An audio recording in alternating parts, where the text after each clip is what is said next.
Okay, so, well, at one point, the group officially breaks up, which was, what, 97 or so? Yes. Well, I signed the Meanest Records and then signed the Mercury Records about 97. And that's basically, after Pac died, the group basically broke up. It was kind of like a conflict of interest, a gang I told you so's, etc. Right. So. Well, I guess you drop a solo album, If I Live and Nothing Happens. I did. And on the intro, E.D.I is on the intro, and he kind of introduces you as the newest member of the Outlawz. Right. How was that response when that came out? No response at all. I mean, in terms of everybody was expecting that. That's why we done that. Like it only made sense at that point to do that. And plus, to be honest with you, we was trying to get as much money as we can out of Mercury Records. You feel me? Well, but then at one point, you and the Outlawz had a falling out. We did. What was that over? That was over. We had a few falling outs. We brothers. We had a few times that it just wasn't no social media back then. You feel me? But once social media hit and people and shit was broadcasted, that's when everybody was like, "Oh, these niggas is fighting."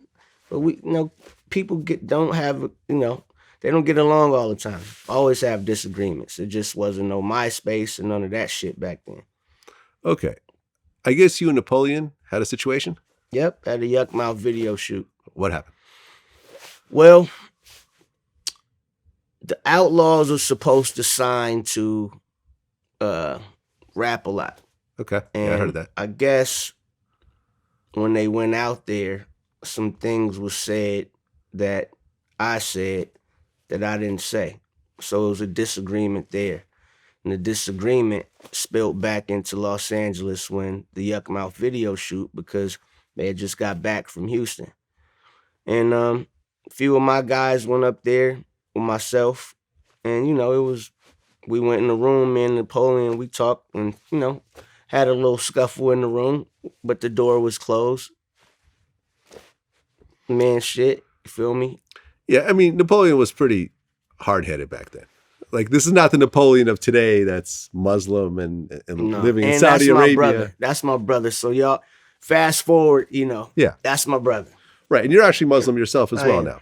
Right, so, and I actually reached out to him. He goes, "That's my brother." Yeah. You know what I mean? Yeah. Whatever y'all want to talk about, y'all could talk about. But, he did say there was an altercation, but he said, "I'm not going to get into the details." Right. It is what it is. Right.